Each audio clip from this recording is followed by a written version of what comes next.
Hi, everybody. Thanks for joining me. Before we get started, please click subscribe to my channel to keep up with all of my latest personal finance and investing content. And please check out the link you see on your screen for a message from my sponsor, The Motley Fool, where you can get the top 10 stocks to buy right now.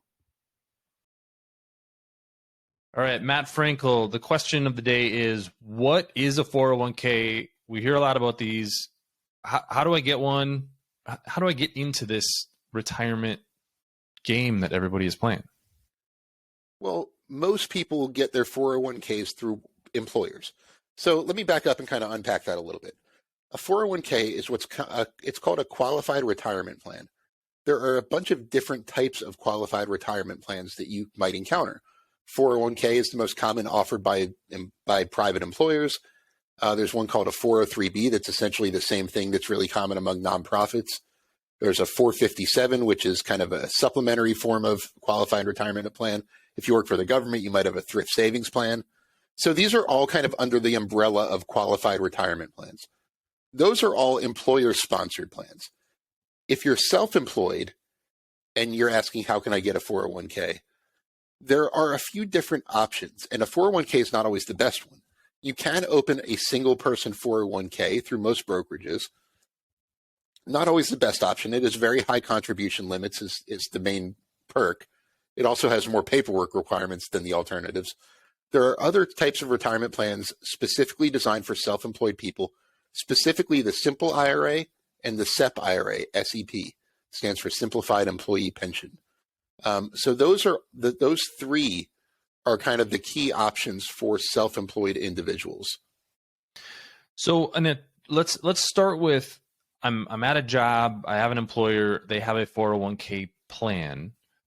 What is the reason to invest in that, and what are the benefits of 401ks? Because this is one of those things where usually when you set these up, you have a contribution limits, but when you're starting out, maybe you don't want to put 6% of your income into your 401k because that's really nice to have that money to be able to use to live life. But there are benefits as well, sometimes including matching. So typically in a typical 401k at a company, what are the benefits and why should we be so interested in this? Yeah, so the matching you mentioned is the really big one when you're with a company. Under no circumstances should you contribute less than your employer is allowed to or is willing to match. If they're giving you free money, take the free money. Right. You're literally turning down free money if you don't do that. And roughly one fourth of retirement plan participants don't take advantage of their employer match. Mm-hmm. So if you're one of those, yes, it can be kind of devastating in your mind, especially in a first real job. I remember it was for me when for me, it was 8% out of your paycheck for a retirement account. Oh. I said, well, I'd rather have that, $100 or $150 or whatever back. But if you're giving up the matching, you're essentially turning down free money. So that's one big benefit. Number two is you get access to kind of what they call institutional grade investment funds, which often have lower costs than you could get on the private market. Because they can negotiate those fees down. Right. Vanguard is the big company that I use usually for funds. And they have two classes. They have the kind that anyone could buy, and then they have what are called Admiral shares that are institutional investors that always have lower fees and things like that. So you get better, more favorable investment terms, especially with big companies. That's really common. The matching is the big benefit, and the tax benefits. Anything you contribute to your 401k comes out of your taxable income. If you make $50,000 and over the course of the year, $4,000 goes into your 401k, your taxable income goes right down to $46,000.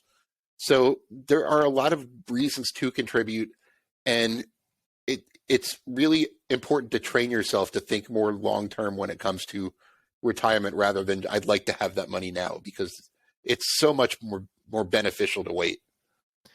And one thing I'll note too is I've seen a lot of plans where you can start at one level and then step it up on a regular basis. So let's say that number is 8% and you go, oh my goodness, I just can't do 8% of my income into a 401k.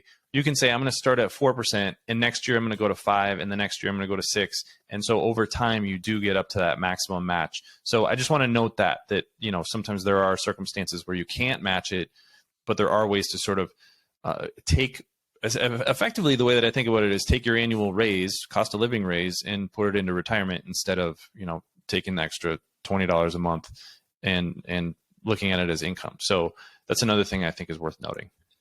Yeah, that's a very good point. You don't have to get there right away. Most financial planners, myself included, suggest that people aim for about 10% of their income, not including the employer match. But like you said, you don't have to get there right away. The raise strategy is a great one. What my wife did, she started out at the 5% that her employer would match, and she increased it by 1% each year until she was at 10%. When you factor in like her annual raises, she's still making more and contributing 10% to her 401k. So there's strategies you can use. You don't have to get there right away, but the sooner you get there, the better. Okay, 401k is for traditional. I'm working at a company. Remind me again, if I'm a contractor like we are, I'm self-employed, what are my options? So I personally use an account called a SEP IRA, SEP IRA, which are offered by most major brokers. There are also simple IRAs, and you can open a 401k with just yourself. The main difference is I don't really want to get too into the weeds on this. It gets complicated really fast. It does get complicated. As the name implies, the simple IRA is the simplest. It's the simplest to open. It's the simplest to figure out how much you're allowed to contribute each year. Both the SEP IRA and the 401k, your contribution limit is based on how much you make, whereas with a SEP or a simple IRA is just a flat amount. The 401k is generally for the highest contribution options, but also has the highest amount of ongoing paperwork you have to do.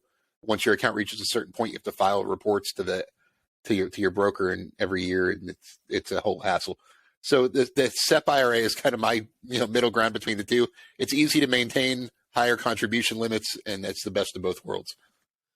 All right. Well, thank you for making me a little bit smarter today about 401ks. It's a complicated world, and there are professionals that you can talk to, like yourself, who can make those individual suggestions. But I do think it's good to have kind of a broad view of what's going on, depending on what your employment situation is. So, thank you for your time today, Matt. Sure, and I know that was a lot of thought to unpack, so please leave questions on this video, and I'll do my best to answer them as they come in. Yes, good point. And of course, give this video a like, follow both of us. I'm at the Rive Project on YouTube. And Matt, what is your channel? It is Matt Frankel, CFP. All right, thanks, and we'll see you here next time.